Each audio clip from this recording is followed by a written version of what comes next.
এগিয়ে যাওয়ার গল্প, হতাশার আজই বিদায় হোক। কে এগিয়ে গেল আর কে পিছিয়ে গেল, এটি একটি আপেক্ষিক বিষয়। এগিয়ে যাওয়ার পথে কেউ কূটকৌশলের আশ্রয় নিয়ে সাময়িক উন্নতি লাভ করতে পারে, কিন্তু দীর্ঘমেয়াদে এর প্রায়শ্চিত্ত করতেই হয়। নিজেকে অসুস্থ প্রতিযোগিতার অংশ না ভাবাই ভালো। ভালো করে তাকিয়ে দেখলে বোঝা যায় আপাত চতুরতার মাধ্যমে এগিয়ে যাওয়ার লোকগুলো হাজারো বিষয়ে পিছিয়ে আছে।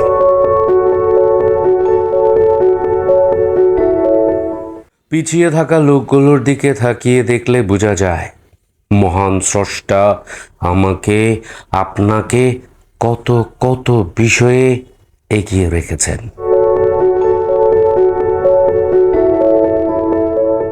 আমার এক বন্ধু পিছিয়ে যাওয়ার প্রতিটি মুহূর্ত স্রষ্টার স্মরণে ব্যস্ত ছিলেন।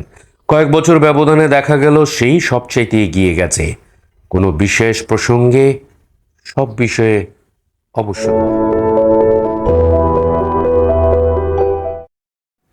জীবনে এগিয়ে যেতে চান তাহলে তাই করুন যাতে মানুষের উপকার হয়, স্রষ্টা সন্তুষ্ট হন।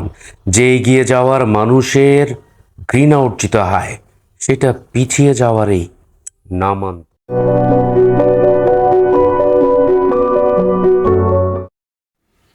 আমার এক ছোট ভাইকে আমি এগিয়ে যাওয়ার পরামর্শ দিতেই সে জানতে চাইল, কিছু শিখে নিজের যোগ্যতা এগিয়ে যাব, নাকি না শিখেই অন্যের যোগ্যতার উপর ভর করে এগিয়ে যাব।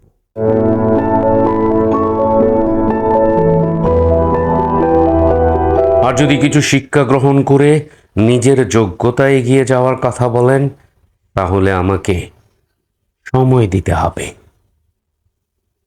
আর যদি শিক্ষা ছাড়া অন্যের যোগ্যতা এগিয়ে যাওয়ার কথা বলেন, তাহলে আমি সেই এগিয়ে যাওয়াকে প্রত্যাখ্যান করলাম।